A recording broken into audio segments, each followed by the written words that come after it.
Good afternoon. Welcome. I'm Josh Schimmels, publisher and CEO of the Los Angeles Business Journal. It's an honor to be here today hosting our 2022 Healthcare Symposium and Awards. Our program today is about honoring healthcare leaders, those on the front line, those in the front offices, in research facilities, labs, clinics, and hospitals. Today, we say thank you for all that you're doing, for your sacrifices, for your innovations, and the constant pursuit of health excellence in our communities. We also have an opportunity to meet and hear from a few of the region's most well-respected experts throughout the program today. Very excited about that. Let me tell you how the next 90 minutes is going to break down. We're going to start with a 30-minute panel where we're going to cover a range of topics from new innovations in care and health equity to changing demand and value-based care. I want to thank everybody who submitted questions during the registration process, as we were able to incorporate many of those into our discussion today, and therefore you've helped us to shape the conversation. So thank you in advance. I also want to point out that during the interactive discussion we're going to be having, we're going to be conducting live audience poll questions. So when you see these pop up on your screen, we encourage and welcome you to respond. Please share your experiences with us, and we'll then publish the results of those polls online next week. After our panel, we'll move right into the awards program, where we're going to meet a great group of nominees, finalists, and winners. We have, again, just an amazing group of nominees this year. We also have an equally as impressive group of partners who supported this program, many for several years now in a row. I want to extend my gratitude to our platinum sponsors first: Children's Hospital Los Angeles, LA Care Health Plan, Montage Insurance Solutions, One Legacy, Optum Pacific West, Pacifica Hospital of the Valley, Providence, and University of Laverne. Many thanks also to our 7 gold sponsors: Buchalter, Los Angeles Cancer Network, the Oncology Institute, Parker Brown, PIH Health, Prime Healthcare, and UCLA Health. Thank you all so much for supporting this program, for being a part of our community business, and then everything you're doing to support the healthcare industry as a whole. All right, we've got a lot of great information, a lot of great people to meet, and a lot of great conversation to listen to. Let's welcome our panelists. First, we've got John Backus, Chief Executive Officer with LA Care Health Plan; Amar Desai, President and CEO, Optum Pacific West; Precious Mays, CEO and President, Pacifica Hospital of the Valley; Tom Moan, Chief External Affairs Officer of One Legacy and Vice President with One Legacy Foundation; Paul Viviano, President and CEO, Children's Hospital Los Angeles; and today's moderator, Deborah Lieberman, President of University of Laverne. Deborah, thank you for being here and welcome. Thank you very, very much, Josh. Well, we have a fantastic panel, and you're here to hear the answers to these questions that you have submitted. So let's kick off this conversation and the questions. So the first question that I'm going to pose to all the panelists, my august and esteemed colleagues, is: what do you see individually as the most immediate need for healthcare services in the Los Angeles area and community today? So John, you're ready. We're ready for you to kick it off. Let's start with you, John. Thank you, Deborah. Well, you know, LA Care Health Plan mostly focuses on people who are on Medi-Cal. And I'm sure we're all aware that 1/3 of the population of the state of California and Los Angeles County are on Medi-Cal now. And I think the biggest issue facing us is a result of the pandemic. It brought into stark reality that inequality is a life and death matter. The people who were infected the most, hospitalized the most, and died the most were the people on Medi-Cal, which are made up a large proportion or a disproportionate share made up by people of color and low income. So I think the immediate need facing us going forward is that we have to invest in public health and we have to invest in the Medi-Cal program. It is funded at 60% of what Medicare is and about 50% of what commercial insurance is able to reproduce providers. And we wonder why we have health disparities. So I think for those of us in this portion of the industry, that is our biggest challenge in the immediate future. Excellent. Thank you, John. So important. Amar, what do you think is the most immediate need for healthcare services?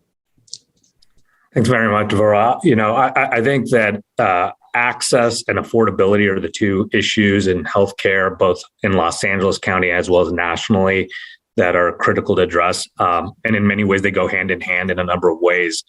Better access and the right care in the right setting, we've found here at Optum, leads to a more affordable healthcare solution for the broadest population. Nearly half of Americans report they've either delayed or skipped medical care because of the cost. And the affordability issue is not just an individual one affecting consumers and families. It impacts our country overall, where our healthcare spend clearly drowns out other national priorities as well as global competitiveness. So addressing access and affordability hand in hand can really help our community here in Los Angeles and more broadly across the country. Absolutely, Amar. Thank you so much. I'm in higher education. I lead a university. Access and affordability mirror exactly what you're saying. Thank you so much. Tom, what do you think?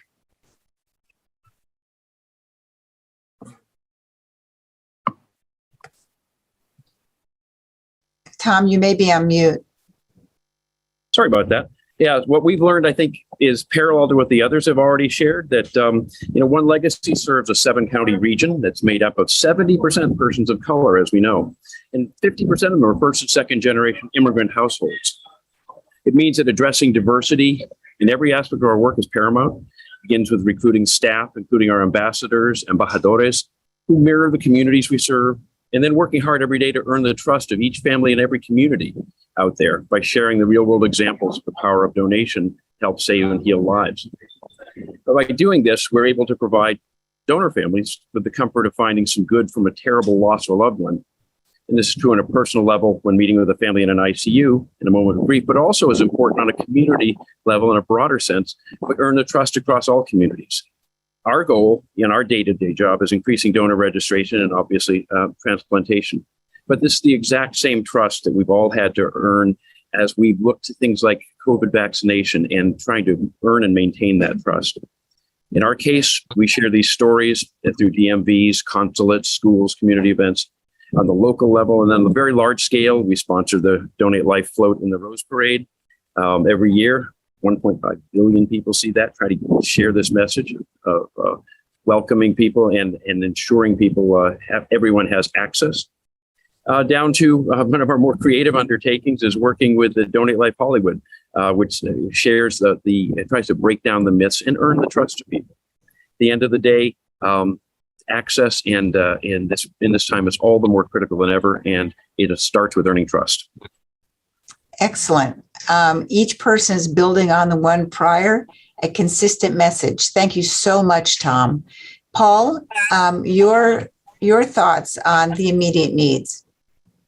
We complete a community health needs assessment every year, and in addition to the issues that have been identified, the specific focus of disparity that exists today in Southern California and LA specifically is the lack of mental health services for patients. Behavioral health services have been a challenge that have been exacerbated during the pandemic. Providers like Children's Hospital Los Angeles have launched new initiatives tied to the behavioral and developmental health of children, including the formation at CHLA, for example, of a Behavioral Health Institute, a new Department of Psychology, Division of Developmental Behavioral Pediatrics, and the Development and Behavioral Department Center.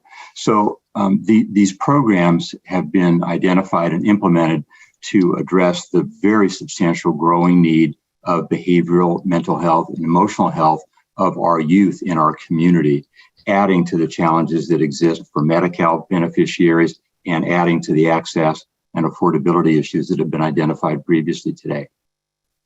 Thank you so much, Paul. And rounding out the panel, Precious, what do you think are the most immediate needs in this region? Well, thank you, Deborah, and to my esteemed colleagues out there. You've rounded it off. And Paul, thank you for starting out with mental health. I definitely, Pacifica Hospital of the Valley is a safety net dish hospital, and we do have behavioral health services within our organization, but mental health definitely ranks high as one of the most immediate needs in healthcare services, not only in the nation, but in LA County. If you look at an estimate of 7.5 million people in California that have experienced a mental health disorder in any given year during this pandemic, and only 1/3 of those adults who actually experience any type of mental illness are actually receiving a treatment. That's pretty significant. So the expansion of mental health services and the needs to anticipate additional funding and more service lines to treat these patients. Wonderful. Thank you, Precious. It's pretty incredible when this panel of experts are all talking about the same needs with our population throughout this region. This sort of inter-rater reliability really emphasizes the needs that each one of you has stressed. So thank you for your leadership, because you're making the difference. So Precious, sticking with you for the next question, how has Pacifica implemented innovative service lines? Can you enlighten us? Absolutely. I'll tag off of one of the things that we did during the height of the pandemic was actually greenlight a program with our insurance partners, and then also with Department of Mental Health, where we actually opened up 26-bed unit for COVID positive and also medically needed patients that were on an LPS hold. They had a behavioral health need, but were in a medical surgical bed. So we opened that program up, and that was pretty innovative for California and for hospitals to do that. So we've have that ongoing program that we've serviced over 3,000 patients with that program. And then the other additional, we just had our brand new soft opening of our first behavioral health urgent care center in collaboration with Department of Mental Health on Monday. So we're excited about that. And there's the need for more and more of those services. And then the other additional innovation is that we took an opportunity, as we had to retool some of our service lines because of some of the service lines that were closed during the pandemic, is we actually went out and started doing COVID testing and COVID compliance and safety for production companies out there as the world reopened up into the Hollywood world of making film. Wow, Precious, good for Pacifica Hospital. That's fantastic. Thank you for doing that for our population. So moving right along, the next question, Amar, for you. How are you and your organization, how are you responding to the changing demands of the healthcare consumers? Yeah, it's an important question. We talk with our patients, their families. We do our own analysis of healthcare consumer sentiments. And as we look at that together, what is clear is that access, convenience, simplicity of healthcare is so critical in meeting the consumer demands. We've taken a much more expansive view of what access actually means. Of course, it means in-person visits and being able to get an appointment and having a deep and broad network of providers of primary care and specialists and other providers to be able to visit. But it's much more than that. It's about access to one's data. It is about being able to use telehealth and digital tools to be able to access information, care in a fundamentally different way. We launched a same-day virtual clinic where we're providing access to virtual acute care on weekdays, evenings, and weekends to help address issues, not just issues of the pandemic, of course, but issues of day-to-day primary care, urgent care, chronic care. And then another area that we have heavily invested in, largely because of this view that we're getting around where consumer sentiment is to have a revamped patient portal and mobile apps, again, to be able to communicate with, engage our patients, their families, for folks to be able to see their results and their health information and be able to participate in their care in a much more effective way. Wow. Amar, this is the kind of panel with this information that every audience participant is taking notes. Very, very important. Thank you so much. So moving right along, John, I'm going to switch gears with you. Given that 1/3 of the people in California, 14 million, as you had said at the beginning, are on Medi-Cal, known as Medicaid in all the other 49 states, what are the differences for those beneficiaries than those on Medicare in covered California or with employer-based insurance? Can you enlighten us? Well, I alluded to in my first remarks, Deborah, the resources available are the main differential, I believe. As I mentioned, there is a differential in the funding levels, which I think makes a huge difference. The bulk of the providers that serve the population on Medi-Cal are referred to as safety net providers, and Precious is one of them. She's a Peach disproportionate share hospital. And I think most of the safety net providers are frankly on the edge. The services provided through the County Department of Health Services are well funded, and even they struggle. Because in addition to getting Medi-Cal compensation for those people who come through the door with a Medi-Cal card as a member of LA Care or the other plan in town, they depend heavily on intergovernmental transfers and direct grants from the state of California. The federally qualified health centers get compensation for Medi-Cal members, plus they get a wraparound fee on top of that. But those two cohorts only take care of 36.5% of the members in LA Care. The other 63.5% are taken care of by community physicians who do not get additional compensation. Those of you on the call that know about Prop 56 think, oh, well, what isn't that helping it? Well, Prop 56 provides funding on 21 primary care codes. So the providers who are the least rewarded or the least compensated are the specialists. And guess what? We have a horrible time getting specialists to take Medi-Cal patients because the compensation is so low. Fortunately, we have negotiated contracts with Paul at Children's Hospital and with UCLA. But the other tertiary specialty care hospitals, we can't negotiate a contract with them. And it's not because they're unwilling, but they cannot provide the service level they do to Medi-Cal patients for the compensation that's available. So that is the primary difference. And we really do have two systems of healthcare in California, one for the people on commercial and Medicare, and another one for the people on Medi-Cal. They're not the same. And they have less choices in Medi-Cal. And we're shortchanging the population that has the most need and is the most vulnerable. And if we want to overcome inequality, we have to do it for those people that are vulnerable by making them healthy or keeping them healthy. And we're just not meeting the test today. Thank you, John. Thank you for that realistic perspective on what we're facing. Very, very important. And related to that, I'm moving on to Tom. We know, Tom, that Southern California has the most ethnically and culturally diverse populations in the country. Nobody's disputing that. So this is a two-part question.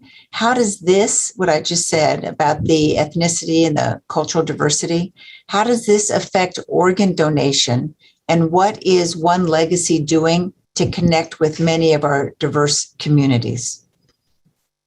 Well, thank you very much, Deborah. Probably the most important thing we do is to connect at the grassroots level, where you have one-on-one conversations with people, because that's where you discover the myths, misconceptions, fears, mistrust of the system that we know limits people's access to medical care, people's biases their healthcare choices against their better health, and in the case of organ donation and transplant, prevents too many from actually getting checked up to see if they in fact are suffering from organ failure and potentially would need to be patients, and of course limits the number of people who register as donors. So it affects every piece of our work every day.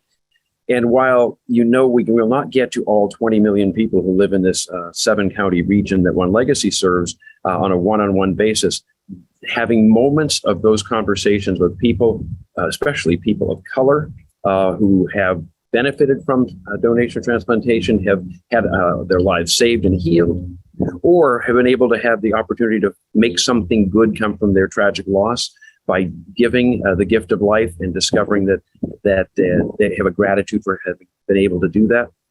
Their individuals sharing their stories are the most powerful thing we do. The one-on-one is where we ground that, but of course we have to do it on a much larger scale with a broader community. And so that's why we do things like I referenced earlier, the Donate Life Club and the Rose Parade, 1 million people in Pasadena and another billion eyeballs on it over and over around the country to amplify that message. And our work with Hollywood to get the stories right. Hollywood's a wonderful example where it makes great, easy, cheap drama to tell the story about the ambulance that's broken into on the at the intersection and the kidney is stolen, or even better to say that the physician's not going to try to save your life because they have a side business doing transplants in their garage. Obviously the absurdity of those, but that unfortunately is one of the most common belief systems out there. So we try to address that head on at the grassroots level, and then at the much larger media level.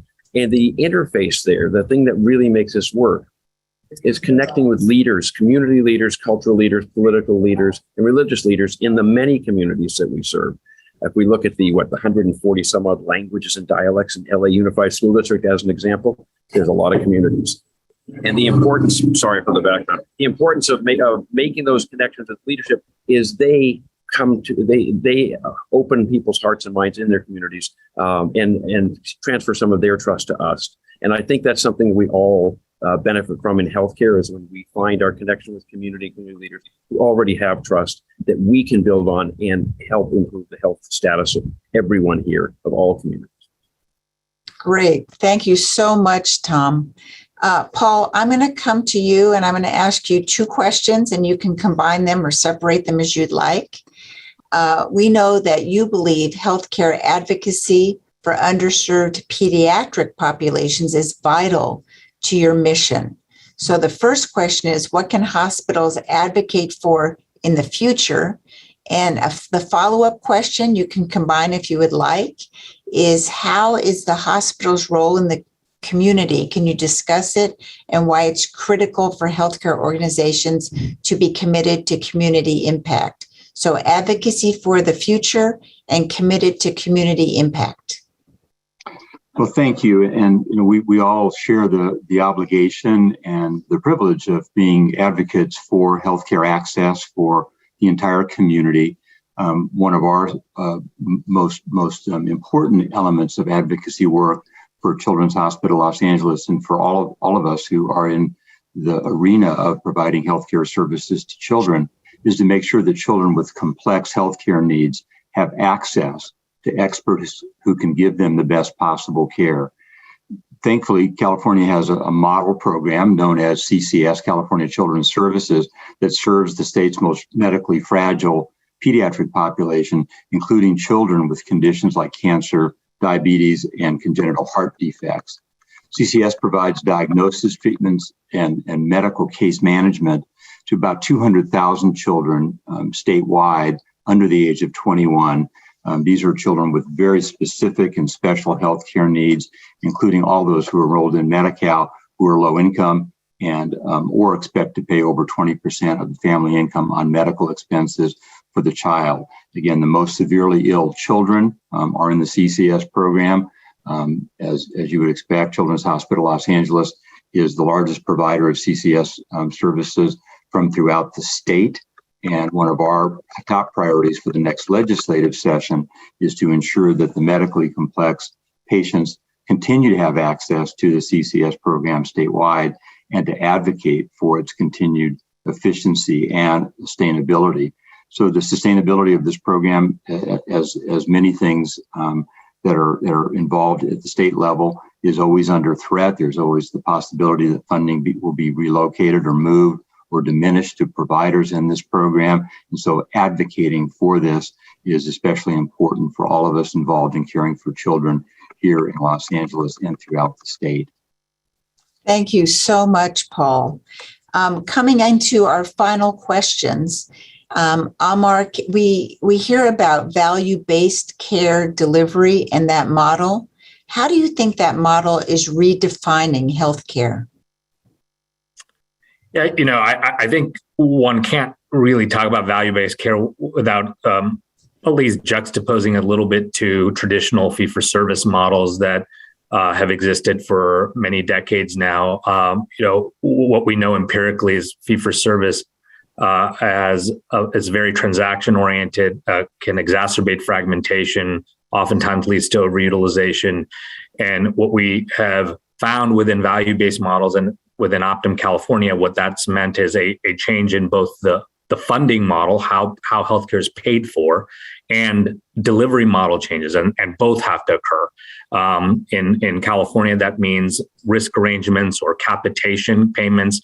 But most importantly, what it means is a delivery model that is oriented to coordinating the care of patients across providers, from primary care to specialty care to hospital care, but also across settings of care, whether it's in the home, within the ambulatory setting, into the hospital, into the post-acute setting.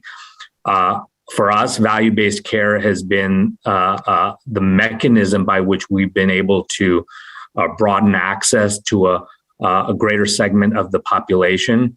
And it's been the way in which we've been able to utilize data to stratify populations and be able to deliver the right evidence-based medicine, and therefore get high quality outcomes, but also importantly, reduce medical waste for inappropriate care. And we see that as kind of key to the success in our organization now being the largest multi-payer value-based system in the country. Yeah, beautiful. Nobody would disagree with that. Beautiful. So Precious, you may have the hardest question of all. What's the greatest challenge that you see hospital providers experiencing today? Dare I say post-COVID? I'd love to say post-COVID. I'm not sure that's accurate, but what do you see is the greatest challenge that you're facing and we're facing? That's a tough question, Deborah, especially for a safety net hospital. Number one challenge right now is staffing, the staffing shortage. We have a crisis in the nation, and not only in the nation, but also in LA County with staffing shortages for nursing, environmental services, dietary, every aspect of the hospital. Not to mention, we've got rising inflation. We have supply chain costs are going up and no real increase in funding. And then the second looming one would be the additional issue that's been out there is the potential challenge with the $25 minimum wage increase for all healthcare workers in LA. So those would be the biggest challenges I see looming. Wow. Precious. We have our work cut out for us. Yes, we do. Yes, we do. But thank goodness this panel is leading the way through all those challenges. Tom, I'm turning to you. While we're on this topic, has COVID affected organ donation and caused delays in life-saving transplants? It's a really good question, and a lot of learning took place. When COVID first appeared back in March of 2020, it had a chilling effect on donation and transplant, out of fear that transplant of a positive organ could end up harming recipients. But fortunately, and I have to do a shout out to my colleague Paul Viviano here, our colleagues at Children's Hospital Los Angeles, within a week of lockdown in March, developed a PCR test and gave us access to that to test all of our donors. And that reassured our transplant surgeons, and obviously they reassured their patients. As a result, in 2020 and 21, we set new records, all-time records of lives saved through organ donation and transplant, which was kind of remarkable because we also know that hospital ICUs were filled with patients with COVID and other patients who had neurologic injuries whose lives might have been saved, or if they were unable to save, could have resulted in donation that would have saved another life or many lives, weren't even able to get in the ICU. And that probably did reduce the number of donors, it certainly did, that we did have, but nonetheless, we set records. We did at that time, though, learn from that. And we doubled down on our then sort of fledgling strategy of having our own donor recovery centers. We have one in Redlands, California, that's been open for 4.5 years now. And I'm really pleased because in 2 weeks, we'll be moving into our new headquarters in Azusa, which has really a state-of-the-art facility with the largest recovery center in the world, 7 ICU beds, full diagnostic testing, 7 ORs, and the world's first helipad designed exclusively to facilitate emergency transport of surgeons and organs to assure they get to recipients on a timely basis. This is something we learned from COVID, the importance of having our own system that freed up hospital beds for other patients needing those critical care services and enabled the life-saving transplant. So I would say that would be a silver lining, as was the great support we received from our colleagues at CHLA. Beautiful, Tom. Thank you. And thank you for always being a visionary and anticipating what's going to be needed next. You're welcome. The next to the last question is for you, John, and it's to help educate us. LA Care has been described as a public option. Can you clarify what we mean when we say public option? Well, thank you for the question, because I get asked it a lot. A public option is whatever somebody thinks it is. But what we use when we say that is that when the Affordable Care Act passed the House of Representatives and was sent over to the Senate, it included a provision that there be a public option, meaning a not-for-profit entity with no shareholders that would compete with commercial plans in the individual market. And when it went over to the Senate, Senator Lieberman said, "Over my dead body, I'll filibuster it," because he came from Connecticut, which, as everyone knows, is where there is a large concentration of commercial insurance companies headquartered. So what we've done here in Los Angeles County is that LA Care, as many of you know, is considered a public entity health plan. We were created under a state law and a county ordinance, and we have to operate under the Brown Act in terms of transparency. We have no shareholders, and the state expects we'll operate on a 2% margin.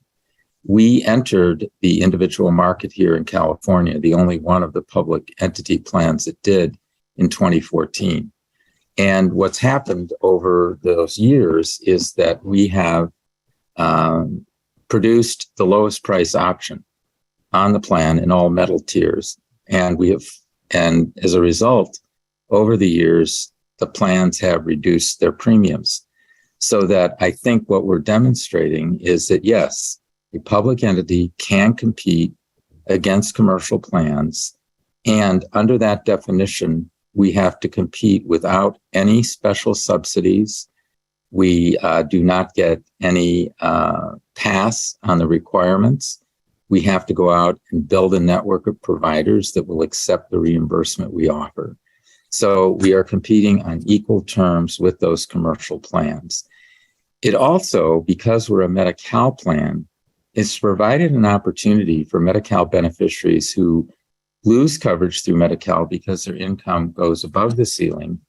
And if it goes above the ceiling and they don't have access to health insurance through an employer, they can stay with LA Care through Covered California.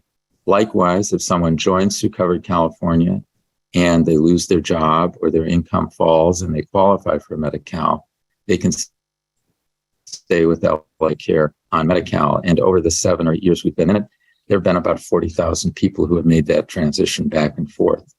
Now, I just would say that there are other so-called public options in Colorado and Washington, but they're nothing like the public option that was envisioned in the original version of the Affordable Care Act that passed the House of Representatives. Perfect answer, John. Perfect answer. Okay. There's so much more for us to learn. And for those who need even more of an education, please reach out to John because he's the expert on this. Okay. So our last question is for all the panelists. It's a lightning round. So you each have 20 to 30 seconds to answer this last question, which is it's a critical question.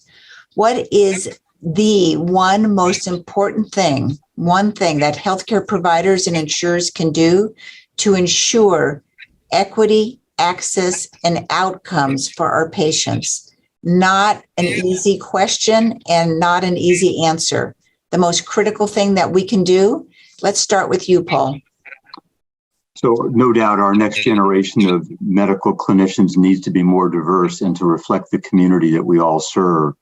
Training a diverse set of healthcare workers is vital to improve equity, access, and of course, outcomes for patients.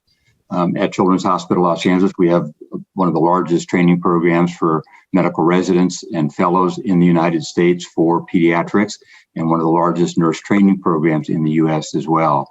And our goal is to be more diverse than medical school graduates, more diverse than nursing school graduates, for all of our interns, residents, and fellows. And we believe this is among the most important work that we can do to ensure that that access is improved in the community, the quality care and the performance and outcomes of the care that we provide is more culturally attuned to meeting the needs of those who we serve. Perfect. Thank you, Paul. Tom, your lightning round answer to what's the most critical thing we can do? Well, I'll build off where I started earlier, talking about the importance of earning the trust of the communities we serve.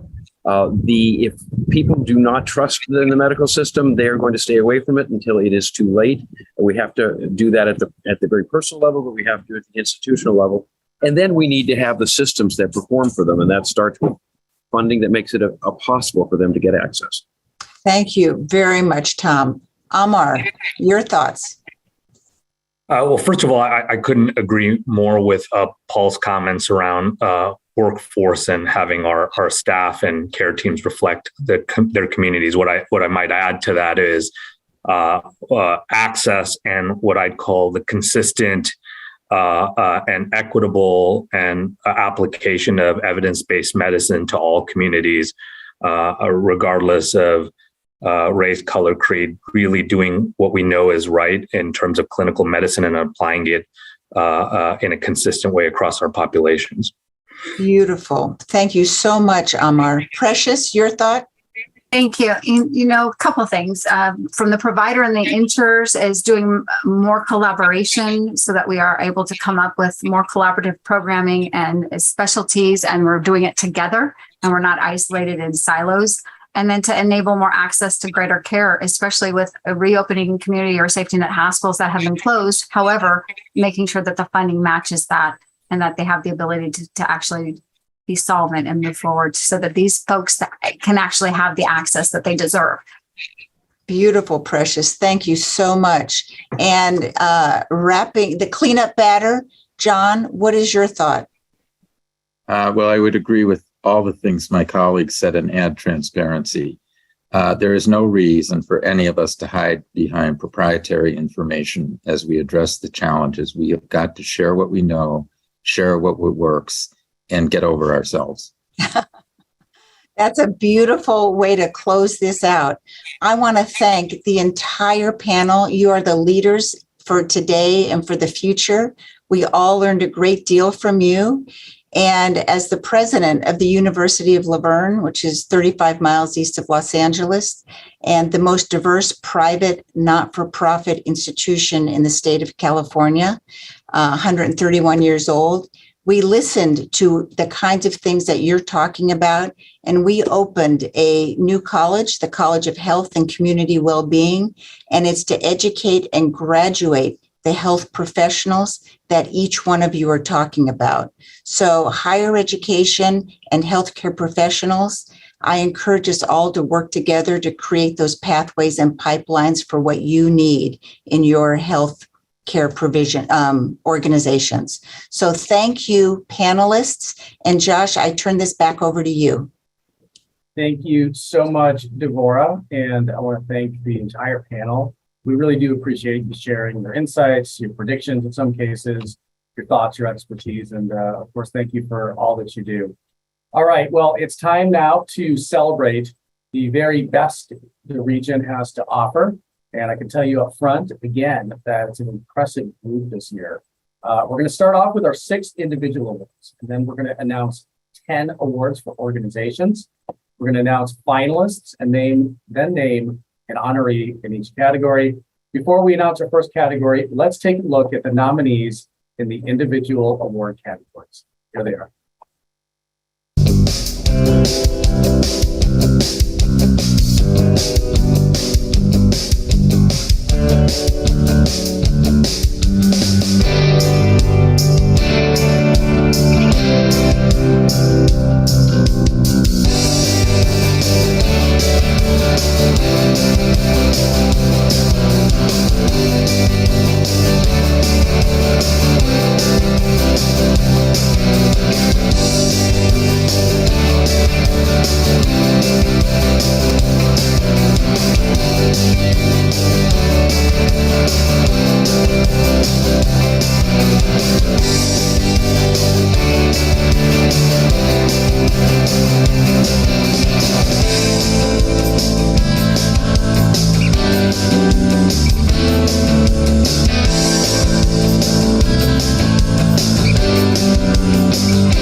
All right, congratulations to all of our outstanding individual nominees. Here to announce our first two awards of the program, please welcome back Platinum sponsor Paul Viviano, President and CEO of Children's Hospital Los Angeles. Paul, thank you so much for being here. It's great to have you. Thank you so much, Josh. It's a privilege to be presenting two honorees today. Just getting started, first, the Trusted Advisor of the Year, and the finalists are Rahul Shahjed, Vice President and Senior Director, Healthcare, and Michael Moreno, FVP and Senior Director of Healthcare, Matthews Real Estate Investment Services. Rahul and Michael have a deep understanding and experience of ever-changing and upcoming trends in the healthcare sector. Next is Laura Compton, member, Mints. Laura advises clients across the healthcare field spectrum on HIPAA and other health data privacy issues. Tobias Kennedy, President of Montage Insurance Solutions and CEO of Symposium. Tobias has become an expert in the changing landscape surrounding healthcare reform. Carol Lucas, Buckholder. She has extensive experience in mergers and acquisitions, state and federal regulations, and much more for companies in the healthcare industry. And Angie Weber, First Vice President, CBRE. She focuses solely on medical real estate and represents healthcare REITs, large institutional owners, and healthcare systems. And the 2022 Trusted Advisor of the Year is Carol Lucas with Buckhalter. Carol, congratulations. Please join us and accept this reward with a few words. Okay, I'll get us back on time track, Paul. Very few words. I am thrilled to receive this honor and honored to be in such distinguished company. It's when I first learned of being a nominee in this category, I hadn't even focused on the breadth of the kind of advisors that were nominated. But of course, it makes sense because no single discipline can do everything that any healthcare provider needs. And of course, it includes real estate. Of course, it includes insurance. And God knows, of course, it includes privacy. But I am, as I said, thrilled to receive this honor because I tried throughout my career to be a trusted advisor to clients. Clients come to us because they know they need help navigating the world they operate in. Ideally, we can get them where they want to go or close enough, depending on the legal and regulatory environment. That requires pragmatism and sometimes thinking outside the box, sometimes scrapping a plan and redoing it. But unfortunately, it also sometimes requires forthrightly delivering bad news to clients. And in those situations, a client needs to have enough confidence in a lawyer's expertise and judgment to hear and receive an unpalatable message. And we do that too. Everyone here knows that healthcare clients are mission-driven and understand broadly that they operate in a heavily regulated environment. When they step out or try to expand their offering, though, or innovate, they may not realize that the new strands of federal or state regulation that affect what they're doing. And they really need a trusted advisor to help them navigate those issues. And I will finally say that, especially with COVID, we are experiencing a tremendous growth in telemedicine, which is bringing whole new cadres of participants into the healthcare industry, people who may come from a tech background instead of a healthcare delivery background, that start out without any understanding at all of the various regulations that might apply to what they're doing. And they need counsel, even experienced counsel, even more. So I will close with what everyone on here knows. These are challenging and exciting times for healthcare, but we're all working towards the same goal, I believe, which is increasing access, affordability, and quality. So I will thank you again. Carol, congratulations again, and thank you on behalf of all the clients that you serve in the healthcare industry. Wonderful work. Congratulations. Up next, we have the Outstanding Healthcare Volunteer of the Year Award. And while we were reading through these incredibly impressive nominations, one individual stood out amongst all of those who were nominated. This person played an integral part in serving the needs of the large Eritrean community in Los Angeles. The honoree this year is Siga Habti, founder, president, and CEO of Community Fulfillment Foundation. Siga, thank you for being here today. Congratulations to you. Thank you. Thank you for having me. Good afternoon. My name is Siga Habti. I'm so grateful to be recognized by the Los Angeles Business Journal as an outstanding healthcare volunteer honoree. Wow. Thank you. I also want to say thank you to few other people who have supported me throughout my journey. Thank you, first of all, to Mayor Eric Garcetti for encouraging me in all of my endeavors. Thank you also to all of my partners, Attorney Capri Maddock and Mark Pampain from the Department of Human Rights and Equity, and Kedron Community Health Center Vaccine Clinic under the leadership of Dr. Jerry Abraham, as well as Reverend Danisha Beaver, the African Public Health Coalition, and my pastor, J. Edgar Boyd, and First Lady Florence Boyd from the First Amy Church of Los Angeles. I would like to say thank you for dedicating your time for this cause. Thank you to my beautiful twin daughters in college who dedicate precious time to volunteer with me hand to hand, but most of all to be my cheerleaders. It has been my privilege to serve as a community organizer, providing immigrants from Eritrea and Ethiopia and all other members of the Black and Brown community of the Los Angeles area with the COVID-19 vaccine. I'm grateful for what we have all achieved together, and I trust that we will do more moving forward. Thank you once more to the Los Angeles Business Journal. And congratulations to all the other nominees and honoree. I'm so grateful. Thank you.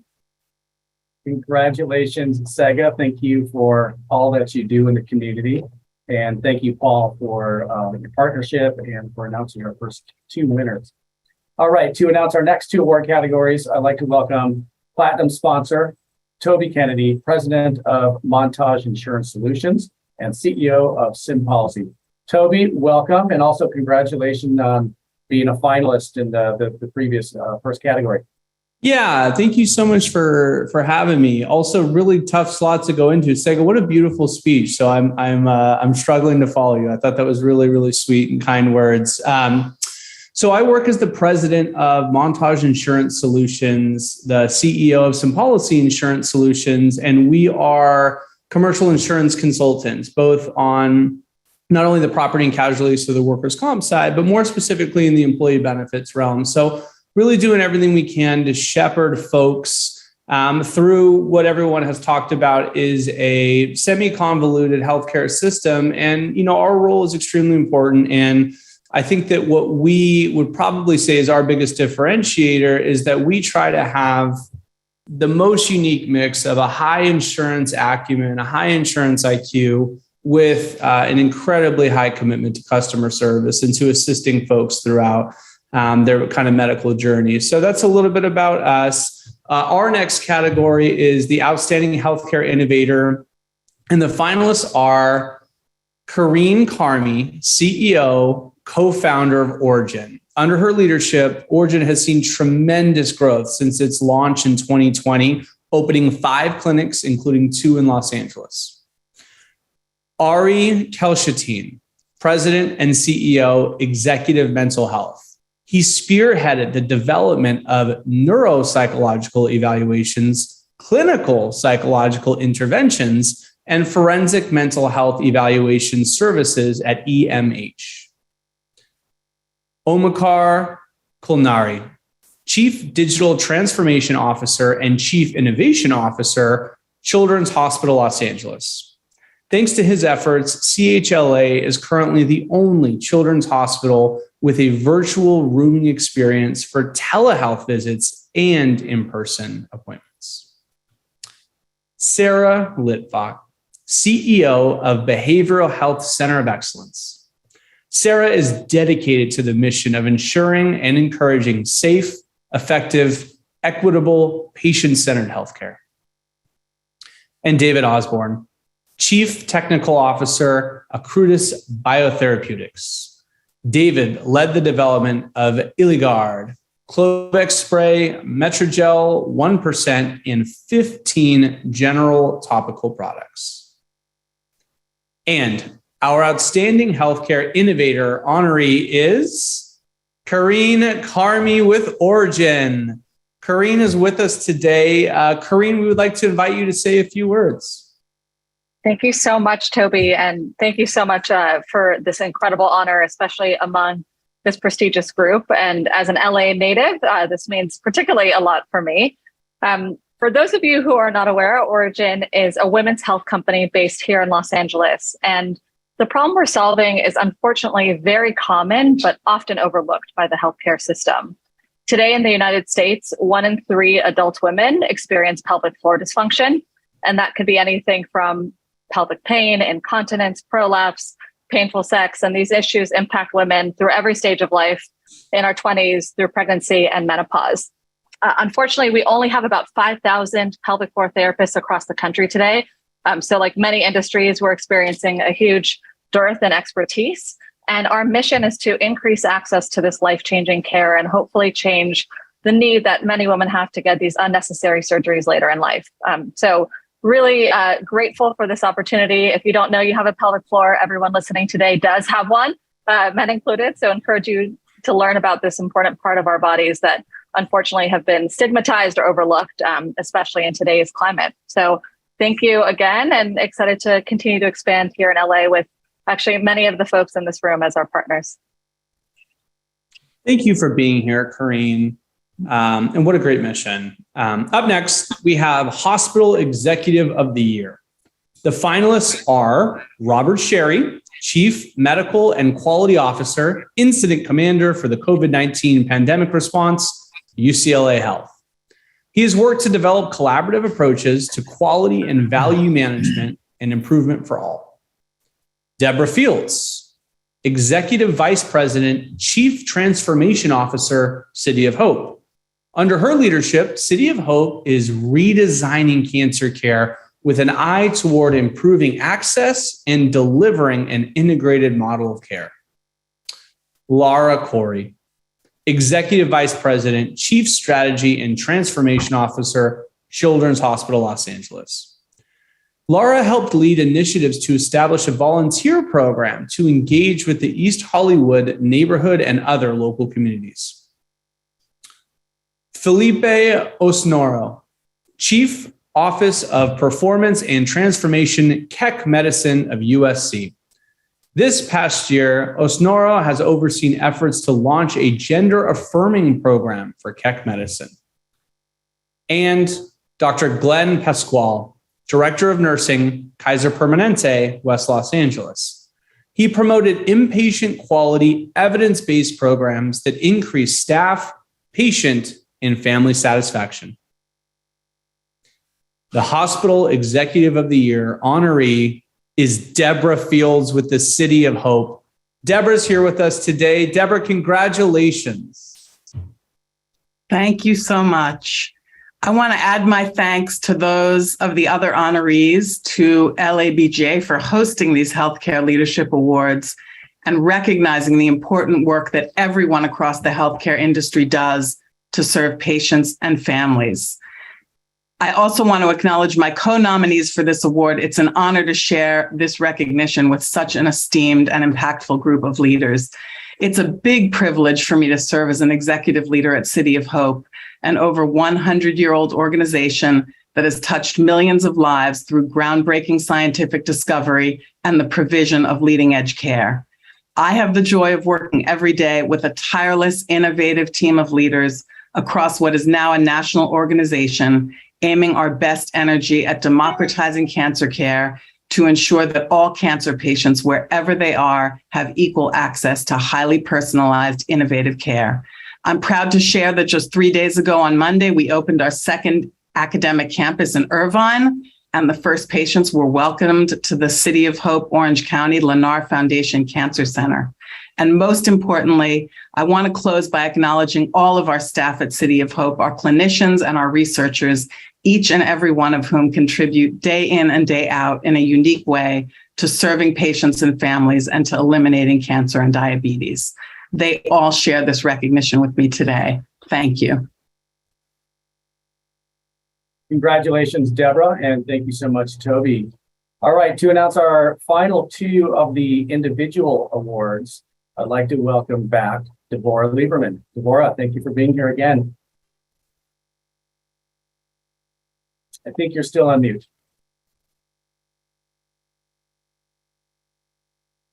Wow, thanks. I got to the unmute mute as quickly as I could. Thank you. Thanks, Deborah. And to announce, the next category is our hospital CEO or President of the Year. Very, very important, critical positions. Our finalists are Bernard Klein, Chief Executive, Providence Holy Cross Medical Center. Under Dr. Klein's leadership, Providence Holy Cross contributed $56.4 million in community investment outreach and charity care programs. Next, Marty Sargent, CEO, Keck Medicine of USC. During Sargent's tenure, the USC Transplant Institute reached a new record of 400 transplants. Next, Roger Sharma, President and Chief Executive Officer, Emanate Health. Roger presided over Emanate Health's COVID-19 Command Center, in which leaders and staff collaborated to develop effective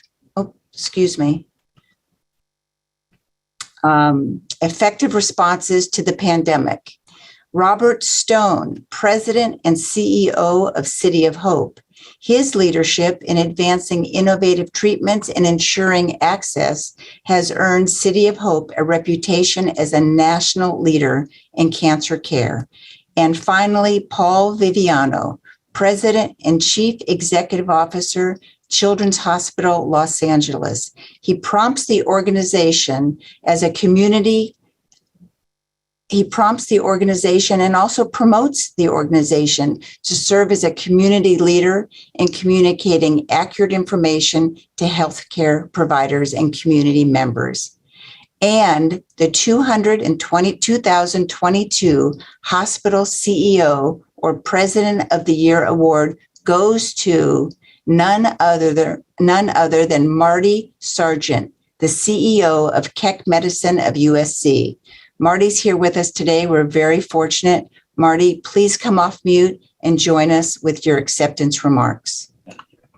Thank you very much, Deborah, and certainly thank you for all the recognition. It's really for the colleagues, my colleagues serving as hospital leaders, for their commitment to patient care and developing the connectedness across the institutions, especially in the complex times that we're living in. We're certainly stronger together for our communities, our caregivers, and especially for the future of medicine. A special shout out to the Keck family, our nomination for a number of programs and contributors, our Living Donor Wellness Program, our COVID-19 recovery clinics, the COVID-19 Research Organization, our Trans-Latin Coalition for Gender Affirming Care, and Keck Kindness programs for caregiver support are notable and contribute to our success immensely. Our CEO for our health system, Mr. Rod Hanners, Dr. Armand Dorian, and Felipe Osorno also nominated, as well as Stephanie Hall for Innovator. Wouldn't be a better place of working with such a talent pool. So I thank them for their contributions. I thank you all. Congratulations to all. And special thanks to the Los Angeles Business Journal for this recognition. Thank you so much and congratulations. The final individual category of this afternoon is Health System Executive of the Year. The finalists are Kavitha Bhatia, President and Chair, Prime Healthcare Foundation, and the Chief Medical Officer Strategy with Prime Healthcare. Through Dr. Bhatia's leadership, Prime has improved efficiency and quality care at 45 hospitals across the U.S. Sunny Bhatia, CEO, Region and Corporate Medical Officer, Prime Healthcare. He established and facilitates processes to ensure alignment of all C-suite leaders and physicians to guarantee safe, quality healthcare and delivery. Amar Desai, President, CEO, Optum Pacific Health. His efforts have helped Optum exceed financial, operational, and clinical goals through unprecedented growth and retention. Rod Hanners, CEO, Keck Medicine of USC, President and CEO, USC Health System. He championed the health system's Care for the Caregiver program, a wellness program designed to ease work environment stress for all staff. And Chico Manning, System Vice President, Enterprise Supply Chain, PIH Health. His management has made it possible for their frontline staff to access the PPE needed to continue to provide safe and high-quality care. What an esteemed group of nominees. The 2022 Health System Executive of the Year is none other than Amar Desai with Optum Pacific West. Amar, this is so well-deserved. Please join us for a few words. Thanks so much, Deborah. I first of all want to recognize a remarkable group and dedicated group of leaders, my fellow nominees, and thank the Los Angeles Business Journal for this really tremendous honor.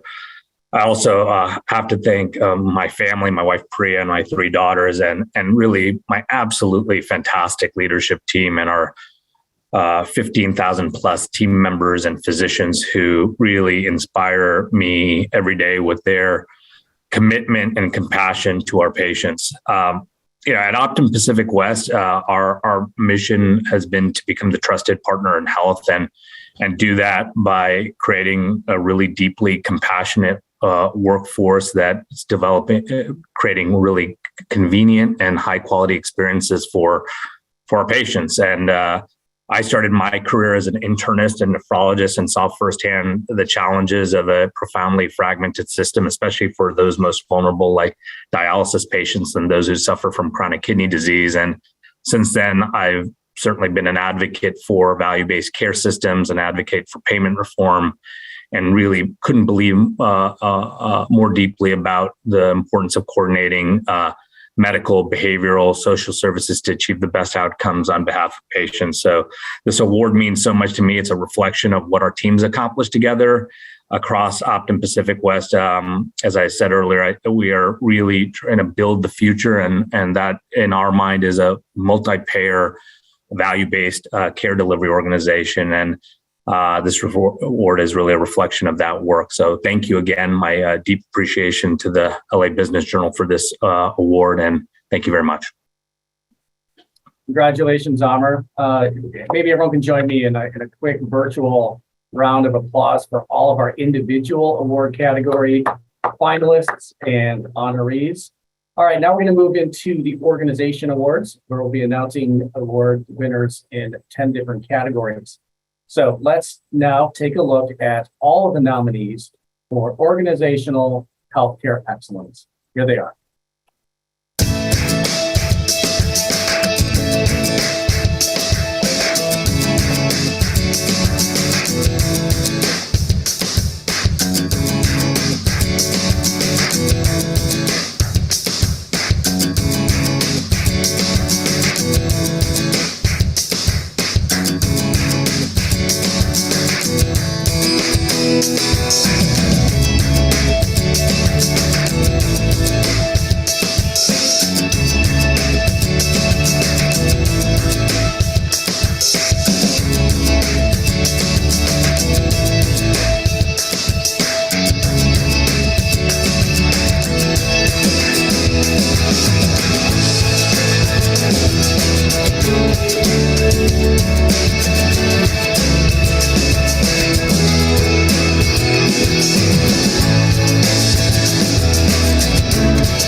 Congratulations to our organization nominees. Now to unveil the finalists and honorees in these categories.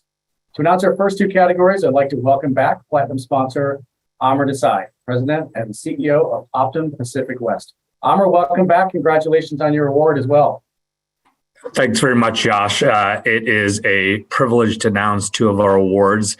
The first organization award category, Top Safety Net Provider of the Year.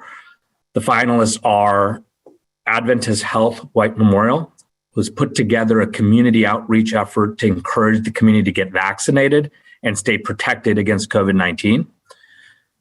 Pacific Clinic, this organization offers a full range of mental health and substance use disorder services, social services, meals, housing, and employment support.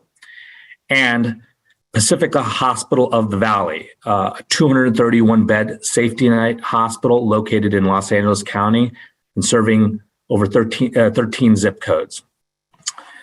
And the 2022 Safety Net Provider of the Year award is Pacifica Hospital of the Valley. I'd love to welcome back their president and CEO, Precious Bays, to say a few words. Precious. Thank you, Amar, and thank you to the LA Business Journal organization for putting on this outstanding healthcare leadership symposium. And congratulations to all the nominees in this category. As president and CEO of the hospital, I'm extremely humbled and honored to accept this on behalf of my physicians and my leadership team and my staff who work tirelessly to actually serve the communities and the inner communities that we serve. Safety net hospitals are needed in the nation, and more of these hospitals serve the vulnerable population. We have the BHU, the mental health population, and also the senior care population. So on behalf of my entire staff, we humbly appreciate and thank you for this award.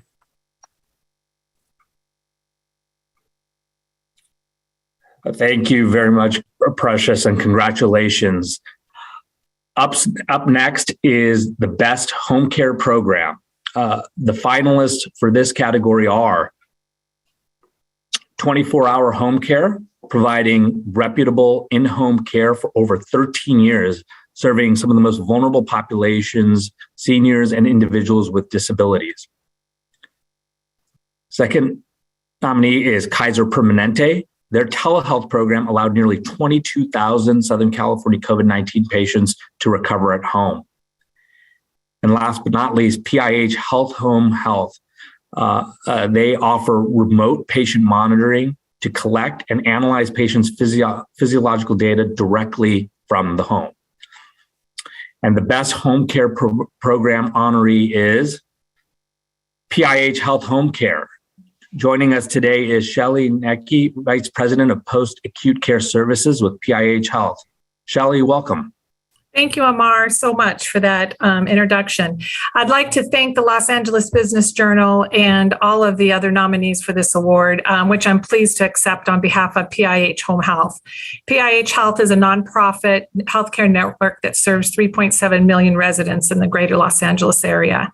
Our full post-acute care service lines includes inpatient and outpatient rehab, skilled nursing, home health, palliative care, hospice, and non-medical in-home caregiving.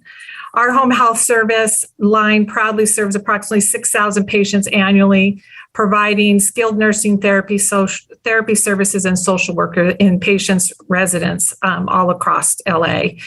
Some of our services include IV therapy, blood draws and labs, complex wound care, education, and disease management, and definitely our remote patient monitoring program, which has been influential and designed to keep patients safe and out of the hospital. We look forward, PIH Health looks forward to continuing to provide high quality care for our patients in Los Angeles and surrounding communities. Again, I want to thank all of you for this honor today. Thank you for being the leaders that you are today. And thank you again to the Los Angeles Business Journal for this honor. We're very grateful. Thank you. Thank you, Shelley, and congratulations. I'd like to welcome back Platinum sponsor, John Backus, CEO of LA Care Health Plan, to announce the next two awards. John, welcome. Thank you. The next award is for Best New Product or Service. The finalists are GoodRx. GoodRx recognizes the need for a new and improved way of delivering health information online, launching GoodRx Health. Keck Medicine of the University of Southern California. Their Transplant Institute launched the Living Donor Wellness Program to help donation candidates make sustainable lifestyle changes and improve their health. And our third nominee is Thanatos Health. Their natural language processing machine learning algorithms help predict patients who may be at risk of self-harm or psychological distress, enabling caregivers to intervene faster. And the new product or service honoree is Keck Medicine of USC. I'd like to welcome Susan Kim, Clinical Nutrition and Wellness Manager for the USC Transplant Institute Living Donor Wellness Program, to join us for a few words, and congratulations, Susan. Thank you, John, and to the fellow nominees. So honored to be in your company. This is such a wonderful recognition, especially for a new program just starting out. I'm just so incredibly proud to be receiving this award on behalf of a team that is willing to go over and beyond the standard of care and pioneer a program to help more living organ donors. At USC, if living donors are not approved because of health risks such as obesity, fatty liver, prediabetes, or high blood pressure, they now have an option to transition to a donor wellness program and have a pathway to donation. We are working with a liver donor now. His liver fat is so high, he would likely not be approved at any other center. And he's got a lot on his plate, a family with 5 kids. He works 14 hours a day, 7 days a week at an oil refinery, and he had been neglecting his health. But despite the challenges, he is determined to pursue this life-saving procedure for his father. Because of this program, we are able to assist him, and I'm proud to say he is now halfway to his goal. And there are so many others like him. The program's goal is to create more opportunities for donors to succeed, provide resources and support, because together we can be limitless. Thank you so much to the LA Business Journal. This is the best program feedback. Special thanks to key people for helping this program come to fruition. Dr. Jim Kim, Eric Bellin, Dr. Thin Thin Ma, Dr. Helen Hahn, Dr. Aaron Ahern, Anna Lily Padilla, Ashley Alarcon, and Ernie Villion. And I'm especially thankful to Dr. Yuri Ginnick for being the biggest supporter from the very beginning. Thank you so much. Congratulations, Susan. What a great program. Thank you. Up next, we have the top telehealth program of the year. The finalists are Executive Mental Health. They have completed close to 40,000 telehealth sessions and has this service available for free to all their partner facilities. Someone once said to me, free is not cheap enough sometimes, but we're glad they're making it free. Secondly, we have Modi Health. Their technology platform is an integrated whole person care approach that will change how doctors and practitioners practice medicine and wellness care. And finally, Steady MD. Steady MD helps prevent unnecessary in-person visits to a doctor's office while reducing the chances of a COVID positive patient exposing others. And the top telehealth program honoree is Steady MD. With us today is Yaron Gorin. Yaron, please unmute for a few words. Hey guys, thank you, John, for this. This is really great. Thank you, LA Business Journal, for honoring Steady MD. It's been so interesting and inspiring to hear from all of you today. A little bit of background on Steady MD. We power telehealth services for others in all 50 states. We've got a clinician workforce of over 1,000 doctors, nurses, and therapists, many with licenses across the entire country. We've got a robust medical operations team focused on clinical quality, scheduling, and SLAs. And we've got a lot of product and technology to power patient experiences, support our clinicians, and broadly enable us and our partners to scale. Our customers are some of the biggest players in digital health, large employers, leaders in medical devices, large payers, health systems, and other healthcare enterprises. Thanks again, LA Business Journal, for the honor. Would love to connect with any of you in the broader community if there's fit or interest. Thank you so much, John, and congratulations to all of our finalists. So far, we are about halfway through the organizational portion of the award, so we're going to move right along into the educational or institutional program of the year. The finalists are Children's Hospital Los Angeles. 2 career development programs reflect the hospital's expanding community commitment: Careers in Health and Mentorship Program and Project Search. The David Geffen School of Medicine at UCLA.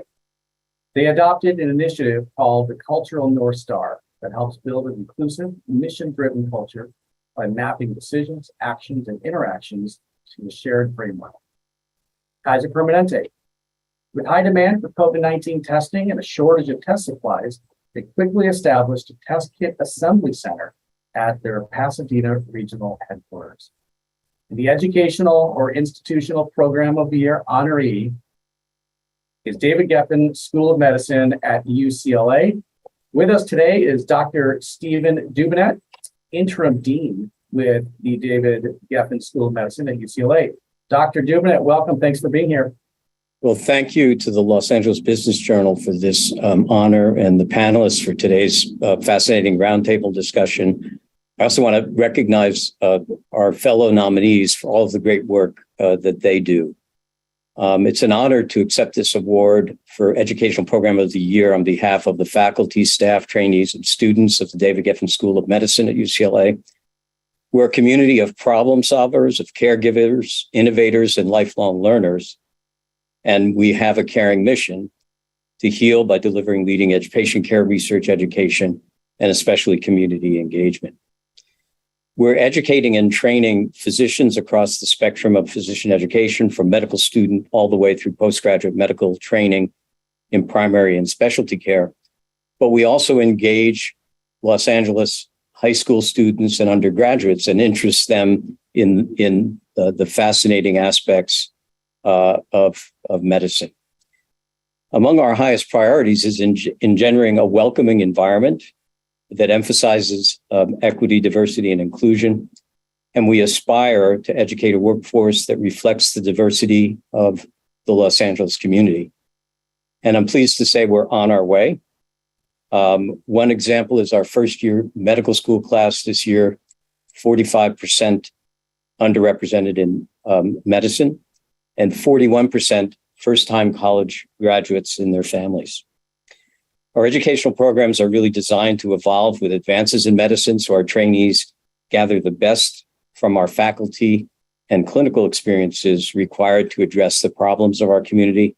And for example, we've recently implemented a new educational curriculum designed to empower our students to become physicians committed to excellence in leadership, innovation, research, health education, advocacy, and humanistic care.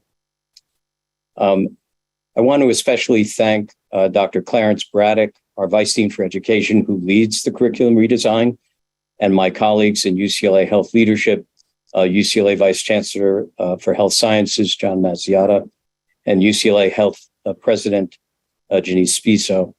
And it's really their vision for the future of medicine that guides our innovations in education of today. Thank you again. We're profoundly grateful for this honor.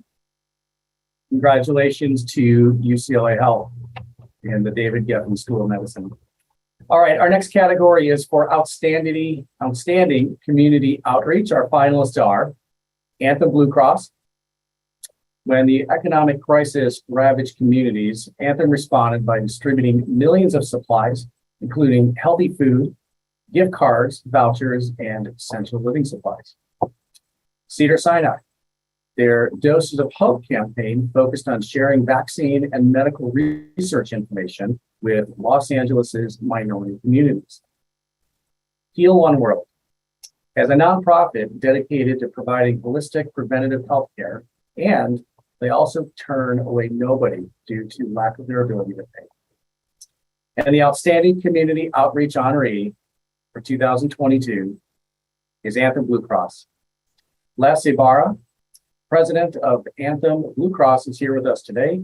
Les, would like to invite you to say a few words. Congratulations. Great. Thank you, Josh. And thank you to the Los Angeles Business Journal. So really excited about this recognition. You know, it's an honor to accept this on behalf of Anthem Blue Cross and to be among the many organizations that go above and beyond to serve our community. I've been personally committed to serving low-income Angelenos and Californians over my 23-year career with Anthem Blue Cross. And frankly, starting as an uninsured individual, when I began at the company, I really gravitated towards community partnerships. I partnered with grassroots organizations and providing resources for those in the most need. And so through this lens and the support of countless colleagues at Anthem Blue Cross, we're committed to fulfilling our purpose to improve the health of humanity as a lifetime trusted health partner. And at Anthem Blue Cross, we're dedicated to excellence, to innovation, and unwavering focus on our customers and communities. Through these partnerships with medical professionals and healthcare institutions, public service organizations, government agencies, and social service programs, we're fighting on areas like food insecurities and ensuring people have access, and focused on maternal child health outcomes with a focus on improving Black maternal health outcomes specifically, and just overall reduction of health disparities among the most vulnerable. So really proud to be here as part of this group and partnered up with many of you. So on behalf of Anthem Blue Cross, want to say thank you, and it's an honor to accept the recognition on behalf of the company. Thank you so much, Les, for being here, and congratulations to the entire Anthem staff. All right, I'd like to welcome back our newly named Safety Net Provider honoree, Precious Mays, to hand out and announce our next two awards. Precious, welcome back. Thank you, Josh. Well, moving right along in the program, we have Outstanding Collaboration, and the finalists are Bioventus and American Medical Rehabilitation Providers Association. Through their collaboration, they have accomplished many educational and outreach programs, and most recently, scholarship programs.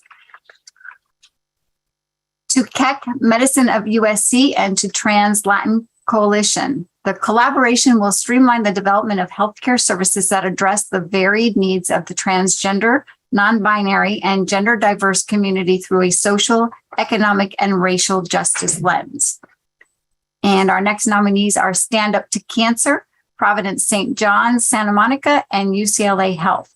This project, part of a Stand Up to Cancer Dream Team, is a groundbreaking program that increases minority representation in clinical trials.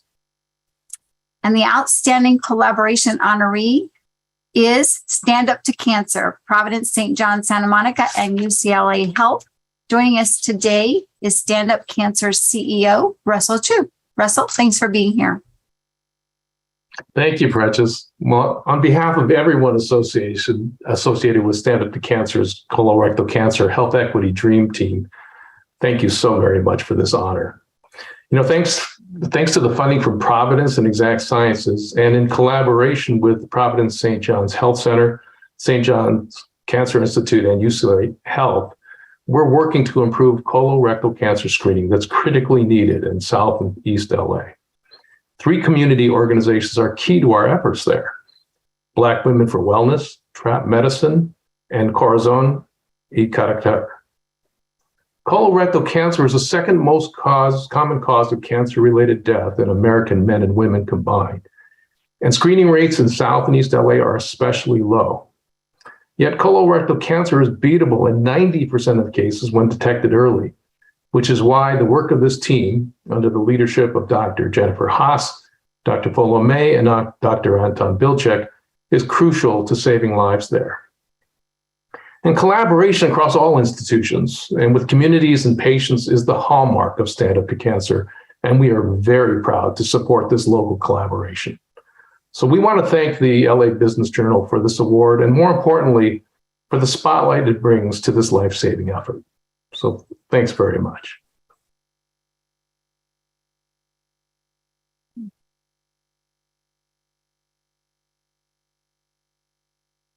Thank you, Russell.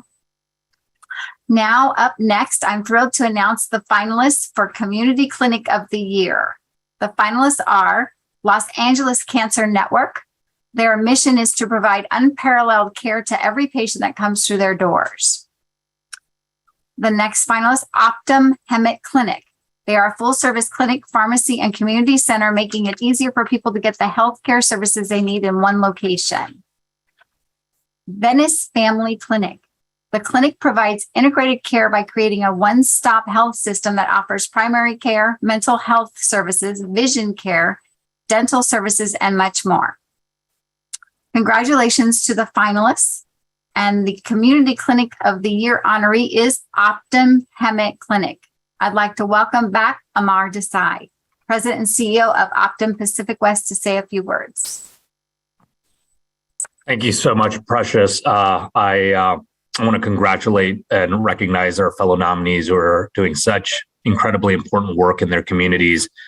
And of course, thank you to the Los Angeles Business Journal for this wonderful recognition. I'm really accepting this award on behalf of our Hemet team, our fantastic Hemet team, and our broader Optum California family. I spoke earlier during the panel about how we're really trying to expand value-based care to millions of people across the West Coast.